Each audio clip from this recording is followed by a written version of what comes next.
ଫକୀରମୋହନ ସେବା ସମିତି ଆନୁକୂଲ୍ୟରେ ଶାରଦୀୟ ବନ୍ଧୁ ମିଳନ ଓ ସମ୍ବର୍ଦ୍ଧନା ପର୍ବ ଅନୁଷ୍ଠିତ ହୋଇଯାଇଛି।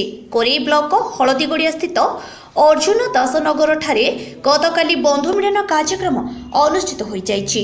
ବିଶିଷ୍ଟ ଶିକ୍ଷକ ଓ ବୁଦ୍ଧିଜୀବୀଙ୍କୁ ନେଇ ବିଭିନ୍ନ ଆଲୋଚନା ହେବା ସହ ଓଡ଼ିଆ ସାହିତ୍ୟ କିଭଳି ବଞ୍ଚି ରହିବ ଓ ପୁରପଲ୍ଲୀରେ ଲୁକାୟିତ ଭାବେ ଥିବା ଲେଖକମାନଙ୍କୁ ଗୁରୁତ୍ୱ ଦେବା, ପରୀକ୍ଷାରେ ଉତ୍ତୀର୍ଣ୍ଣ ହୋଇଥିବା ସ୍କୁଲ କଲେଜର ଛାତ୍ରଛାତ୍ରୀଙ୍କୁ ସମ୍ମାନ ପତ୍ର ପ୍ରଦାନ କରିବା ଏବଂ ଅସହାୟ ଭାବରେ ଥିବା ଲୋକଙ୍କୁ କିଭଳି ସାହାଯ୍ୟ କରାଯିବ ସେ ନେଇ ବିସ୍ତୃତ ଆଲୋଚନା ହୋଇଥିଲା। ଗ୍ରାମାଞ୍ଚଳରେ ଭାଗବତ ଟୁଙ୍ଗି ଓ ପାଠାଗାର କିଭଳି ଭାବରେ ତାର ବୃଦ୍ଧି ଘଟିବ ଓ ବୃକ୍ଷରୋପଣ ପ୍ରତି ମାସରେ କରାଯିବାକୁ ନେଇ ଆଲୋଚନା ହୋଇଥିଲା।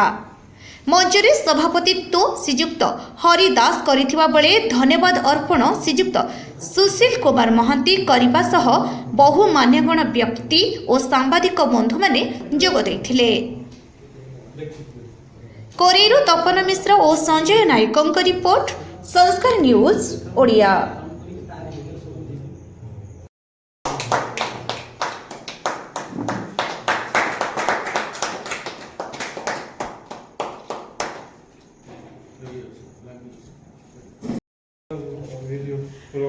গল্প সম্রাট রাজপুর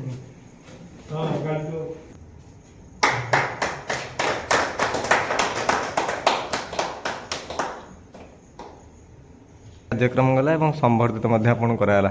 କେତେ ଖୁସି ଲାଗୁଛି ଯେ ଫକୀରମୋହନ ସେବା ସମିତିର କ'ଣ ଆଭିମୁଖ୍ୟ ରହିଛି ଆଗାମୀ ଦିନରେ? ବହୁତ ଭଲ ଲାଗିଲା। ମୁଁ ସୁଦୂରରୁ ଆସିଥିଲେ ମଧ୍ୟ ଭଦ୍ରକ ଜିଲ୍ଲାରୁ ଏଇ ଦାସବାବୁଙ୍କ ପାଇଁ ମୁଁ ଏଠିକି ଆସିଛି। ଆଉ ଏଇ ଭାଷା ରକ୍ଷକ ଯିଏକି ଫକୀରମୋହନ ସେନାପତି, ତାଙ୍କ ଉପରେ ଏଇ ଯେଉଁ ଆଲୋଚନା ଚକ୍ର ହେଲା, ମୁଁ କିଛି ମୋର ବକ୍ତବ୍ୟ ରଖିଲି ଏବଂ ଅନ୍ୟାନ୍ୟ ବକ୍ତାମାନଙ୍କ ପାଖରୁ ଶୁଣି ଖୁବ୍ ଉଚ୍ଚକୋଟୀର ଏବଂ ସୀମିତ ଲୋକ ମଧ୍ୟରେ ହେଇଥିଲେ ମଧ୍ୟ ସଭାଟି ବହୁ ଆନନ୍ଦଦାୟକ। କ'ଣ ରହିଛି ଆଗାମୀ ଦିନରେ ଆଭିମୁଖ୍ୟ କ'ଣ ରହିଛି ସଂଗଠନ?